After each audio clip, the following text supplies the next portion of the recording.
Hi, and welcome back to the Tom Morgan Drum Studio. In this video, I'm going to do something a little different. I've talked a lot in my videos for drum set about the importance of listening and how that's a key component to learning how to play drums. It's really something that you can't not do. You have to listen if you expect to learn the style. Since I think that's so important, I thought I'd take a minute or two here and just talk about some important jazz recordings that I would recommend you purchase or find on YouTube or however you get your music. And as you can see, I have a few records and a few CDs, and I wanted to emphasize just how important those are and have been to me in my development as a musician. I don't know a great musician, a great jazz musician anywhere that doesn't have hundreds of recordings that they've listened to intently. I mean, it just goes with the territory. So I'm going to focus on recordings that I found really inspiring, and also recordings that I've used in the past to play along with, that contain good examples of things that you can put on and play along with. Now, we kind of have this idea that we can't play along with a recording unless it's, a special recording that doesn't have drums or something. But that's not true. I mean, you can play along with any recording, even if it has drums on it, and, try to get the right feel and learn from what you're listening to and all of that. So these are just regular jazz recordings that I would recommend you not only play along with the cuts that work for you to do that, but also just sit and listen to them. And when I say listening, I mean sitting down and doing nothing else but listen and focusing your attention on various aspects of the music. In fact, you can listen to a recording multiple times and focus on different aspects of it each time. Like the first time you listen to it, just listen to it. Take in the whole thing. And then the next time you listen to the example, just listen to the ride cymbal. And then the next time, listen to the bass. And then the next time, listen to how the ride cymbal and the bass connect. Is the drummer playing on top of the beat, pulling the bass player along, kind of? Or does it feel like the bass player is on top and the drummer is being pulled along? And there's really different examples of that. And neither one is right or wrong. It's just the way people feel time. And then listen to it again and listen to the piano comping or guitar comping, whatever's on there. Listen again and listen to how the drummer interacts with the soloist. Are they just laying down time, or are they playing comping patterns and interacting with the soloist? So, there's the more you listen to it, the more you're going to hear details that you missed the first and second and third time. I can put on these albums and listen to them again and probably even now hear things I haven't heard before. So, and that's the nature of music that's art music. Pop music is designed to be pretty much comprehended in one or two listenings. And that's why it comes and goes so quickly. But these recordings have, lasted for decades and decades. And they have, because there's so much depth there. You can listen to them time and time again and be enriched by them and find new dimensions to them. So with that said, let's jump in and look at the first album I want to talk about. I've gone through several copies of this recording, and this is one that I've got CDs and recordings of most of these, but this is a remastering of this recording, but this is Kind of Blue by Miles Davis. This is one of the most popular jazz albums of all time. I mean, it really has sold millions of copies. It made Miles Davis rich. And it's got a who's who of jazz on it. It's got, of course, Miles Davis on trumpet. It's got Cannonball Adderley on alto sax, John Coltrane on tenor sax. It's got Wynton Kelly on piano. And on other cuts, it's got Bill Evans on piano. And then it's got Paul Chambers on bass and Jimmy Cobb on drums. There's several tunes on here that are great for playing along, especially if you're just getting into jazz and you're trying to find tunes that aren't too fast, that you can just play along with and really get the style and get your swing feel happening. On this is the classic tune So What, which is at a pretty moderate tempo on this recording. Miles recorded it many times, and on another video I'll talk about an album where they played it super fast, but on this one they just play it at a moderate tempo. Another one that's easy to play along with is Freddie Freeloader. It's a blues, but it's got a great feel, and it's very accessible to a beginning drummer starting out trying to play swing. Another one I would recommend on here is All Blues to play along with. It's in 3/4, and so it's a really good recording to get your 3/4 chops together. So again, I would recommend just sitting and listening to it, but also, at least on those three, play along and try to get a sense of the time feel that Jimmy Cobb is getting here. Okay? The next one I want to talk about is the album that was made sorry. This album was made just before Kind of Blue, I believe, and it's called Milestones. And this was kind of the culmination of Miles Davis's hard bop period. When he gets into Kind of Blue, he's actually entering into what people call modality, where the tunes are quite simple rather than complex.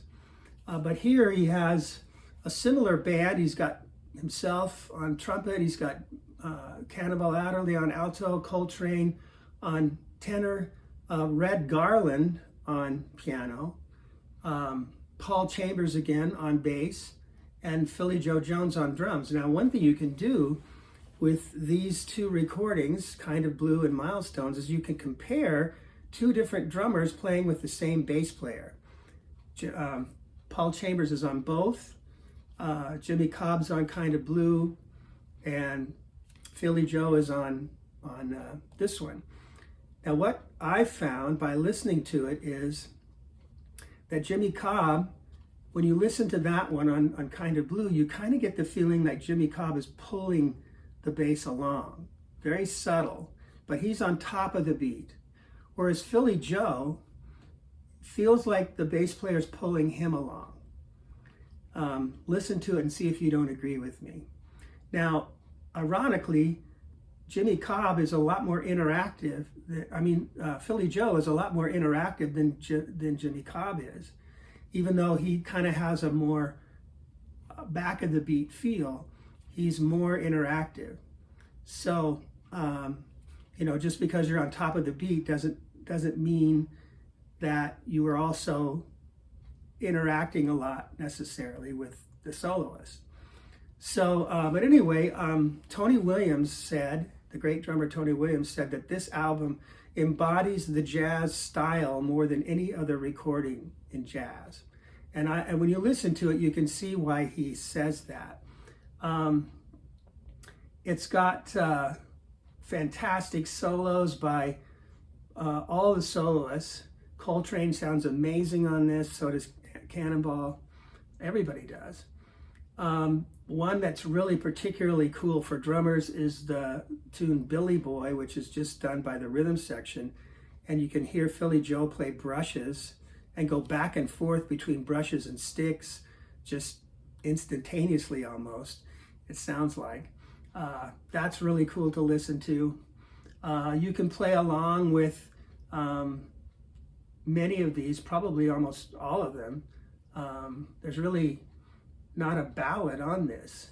And you'll hear Philly Joe's signature licks and solos and trading fours and all that kind of stuff. It's just a wealth of beauty to listen to this album. So I can't recommend it enough. This is one of the, I used to, some people call it, a desert island record. If you were stuck on a desert island and you could only pick a dozen records, this would be one of them for sure. And so would Kind of Blue. Okay. The next one I want to talk about is this album called Someday My Prince Will Come. This album has a similar band again. It's got Coltrane just on one tune, but Hank Mobley, Coltrane had left the band at this point, and Miles was kind of in search of somebody to replace him, which was pretty impossible to do. But at this point, he had Hank Mobley, who sounds beautiful on this. Wynton Kelly's back on piano, Paul Chambers on bass again, and Jimmy Cobb on drums again. Coltrane comes in, and I guess he had already left the band, and he just came in to listen to the recording session, and they had him play on Someday My Prince Will Come. And he plays one of the most beautiful lyric solos. People think, oh, Coltrane could only play fast and, he didn't play lyrical. Not true. He plays a lovely, just heartwarming solo on this, on Someday My Prince Will Come. And that's a good one to practice along with. It's in 3/4, so it's another good 3/4 one. One of the ones I love to play with, and that's one of the reasons I picked this, was one called Franson, or starts with a P, but I guess it's Franson, Franson. But that is a blues, kind of a medium up-tempo blues, swings like crazy, and it's really good to practice with.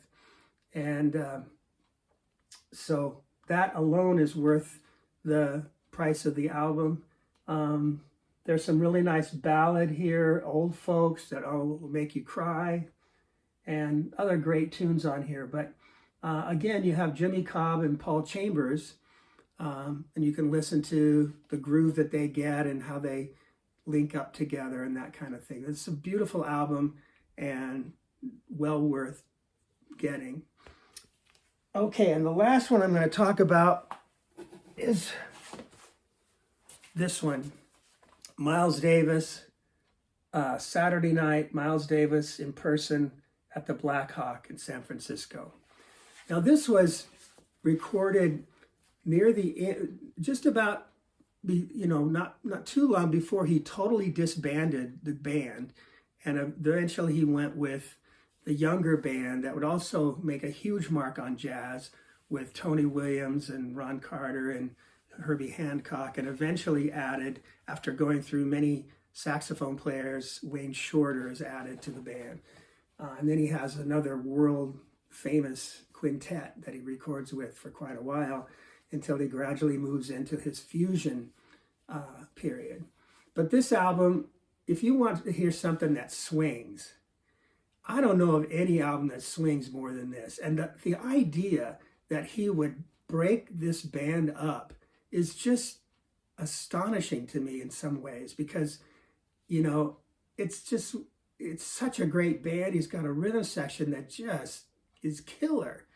And yet he's so tired of doing the same thing, and so much a pioneer wanting to, forge new frontiers, that he breaks up one of the greatest bands of all time and goes with what became, of course, another one of the greatest bands of all time.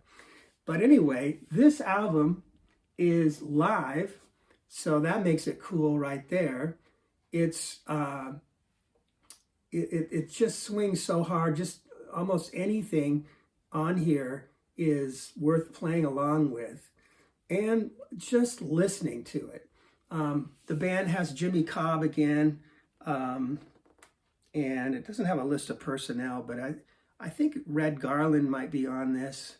I can't remember, but or it could be Wynton Kelly. He went back and forth between those two, and Paul Chambers, I'm sure, is on this as well.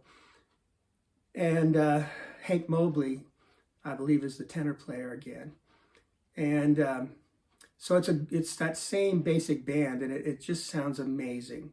If you want to get your up-tempo chops going a little bit, you know, not super fast, but pretty fast, this is a good album to practice along with. The tunes tend to be long, so you can play along and kind of test your endurance with that as well. So I highly recommend this. I mean, it's one of the greatest jazz albums of all time. And it probably would make my Desert Island Dozen jazz album list. All right. So let me know if this is helpful to you in the comments. I would be happy to make more of these recording or videos where I talk about important recordings. It's just so important to spend time really listening to the music. But it can be like a maze, like, well, where do I start? If you've never listened to jazz before, you might feel overwhelmed by all the jazz albums out there. Wow, where do I start? Well, here's a good place to start with these 4 recordings. And the cool thing about it is you really enter into a journey where you get one recording and you notice that you like a certain sideman on the recording. Maybe you like Cannonball Adderley, and you think, wow, I mean, what's the deal with him? And you find out that Cannonball eventually left Miles and he started his own bands and had his own career, and you start listening to him and his bands and what he did. And, you know, you branch off, and then from there you discover other musicians and his bands that you're interested in. And, you know, you do the same with Coltrane. If you go off with Coltrane, you're going to go on a huge adventure in his musical odyssey. So, you know, you just gradually, by one recording after another, you begin to figure out who's important. One last thing I might recommend, if you really are interested in getting into jazz, you might think about getting a jazz history book and just reading it. And maybe, I don't have them over here, but there's a good textbook that's often used in jazz history classes in colleges called Listening to Jazz by Richard Lawn, L-A-W-N. I recommend that a lot. It's really well written, and it's detailed enough that you really are getting really good quality material, but it's also focused, and it, you know, keeps moving, and, you know, but it starts at the very beginning of jazz, you know, from Louis Armstrong and even before him, and it takes you up to modern jazz and free jazz and every other kind of fusion and everything like that. So, you know, if sometimes that can be another way to enter into discovering jazz. Get one of those recordings, one of those jazz books. And now with YouTube, it's really easy. You come across a person in the jazz history book, you read about him, and you become interested, like, wow, I wonder what this guy sounds like. And then you go on YouTube, and there's hundreds of recordings on YouTube that you can listen to. Back in my day, it was a lot more difficult to even find out about what jazz musicians were out there and who was important to listen to. Now on YouTube, it's simple. Anyway, if you like this video, click like. If you haven't subscribed, please do that, and I will see you in the next video. Bye-bye.